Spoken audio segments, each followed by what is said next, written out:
Let's talk about that's cooking okay. with olive oil, because a lot of people have been told that's a bad idea. It is still the best oil to cook with.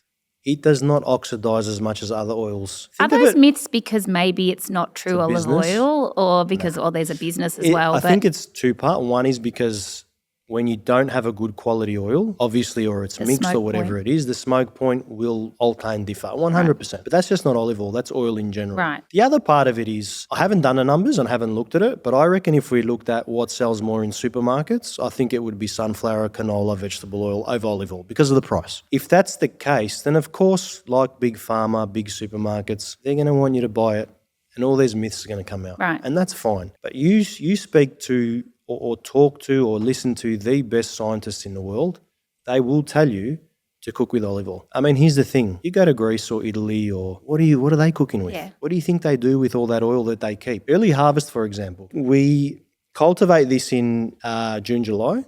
Early harvest is in September, October. And then extra virgin is November, December. That in between, early harvest, which is cultivated from an unripe olive, green, to give you that superior taste and European Union health claim, which we have, which says you've got a certain reading, of polyphenols. We can sell that in chemists in Europe. Wow. We can't in Australia. Well, we won't go there. Yeah, we won't go there.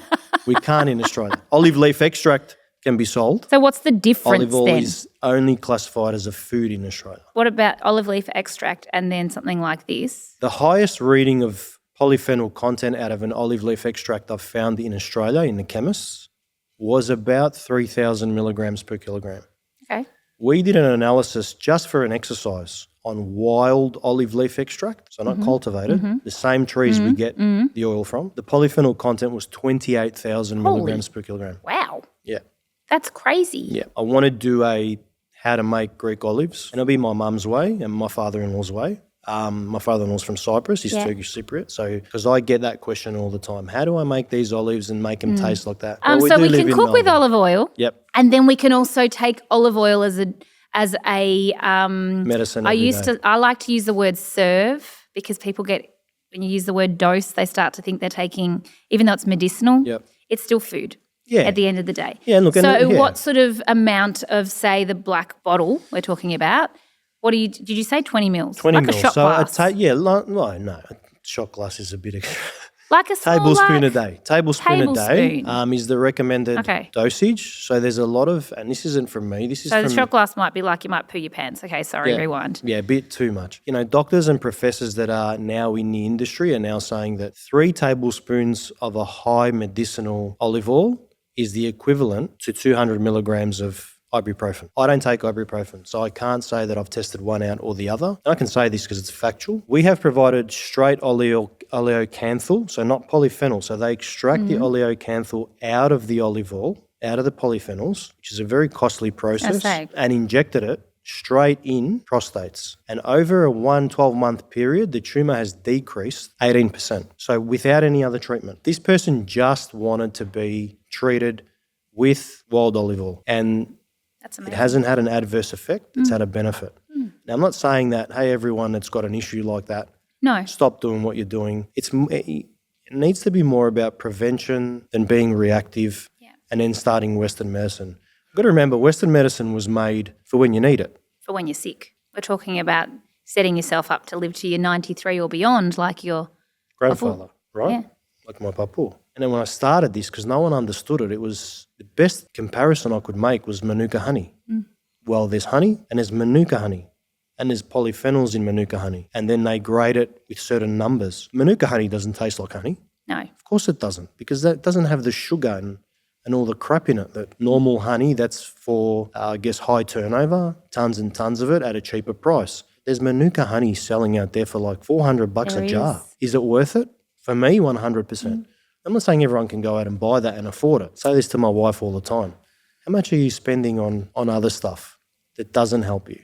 And it's health products as well. Like she'll just go and order online because someone said, oh, this is fantastic for you. Then she'll get the packaging. Well, if Nat She received one the other day. She received one the other day and said, warning, because this has been cultivated in a certain way, it might have lead in it and it could cause cancer from America. I'm like, how much did you pay for this? She goes, $100. Oh my gosh. We need to do our research, but at the same time, we've got people that are doing it for us because we can't necessarily research to the nth degree like you have the ability to do with your products.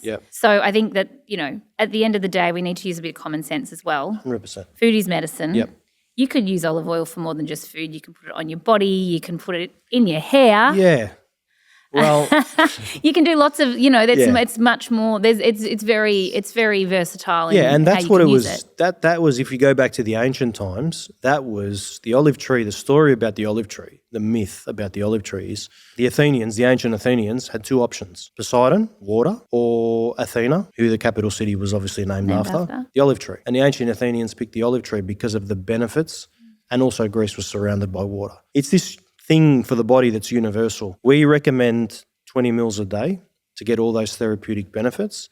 If it is too overbearing or powerful, I say squeeze a few drops of fresh lemon in it, maybe some black pepper, and people have come back to me and said, well, that tastes amazing. And that's something else that has been, spoken about for centuries, the fresh lemon and liver and olive oil and hot water and all that type of stuff. So I was in Bronte in Sydney with one of my good customers, Sula's up there. She owns Broth Bar and Lana. Yes. I was watching her put the water inside the tin the other day. Yes. So I had to win Sula over, hard conversation, and she'll vouch for this. That's cute. She's flat out said to me, well, why would I stock your product when I'm so happy with Grampians? I said, can I send you some stuff? She goes, yeah, okay, but chase me, I'm busy, And I love Sula. Sula's are great. I sent her the stuff and she was just blown away. Being Greek Cypriot, blown away, and she hasn't looked back. So we were doing a tasting in Bronte. It's one of the most affluent areas of Australia. And a lady came up to me, tapped me on the shoulder and she goes, you're the olive oil man? I said, yeah. She goes, my dog loves your olive oil. I said, what? She goes, yeah, his coat's looking better than ever. Wow, I just sprinkle a little bit on top of his. For me, it's all based on your affordability. Based on that, we say drink 20 mils a day. But if you want to bathe in it and you can afford to, all right, knock it's yourself only out. It's only going to benefit you. And the other thing I will say to that, I know with spending time with lots of people, you're talking about a general amount, and some people need a little bit more and some people need a little 100%. Bit less. But if you were to start to take 20 mils a day and then feel not your best, don't not take it. Just reduce the amount that you're taking because it might just be too much for you. It's very interesting how we're very quick to go, I took this and this happened. It's like, it's probably just a little bit much for your body. You don't maybe need as much. Yeah, and look, I think the first things, especially females see, is if they're not regulating their bowel movements, they start to see debloating, regulation of the bowel. Then the next step, about 2 weeks later, which is the feedback I've always gotten, is hair, skin and nails. Yeah. That they get this glow about them, their hair feels fuller, thicker.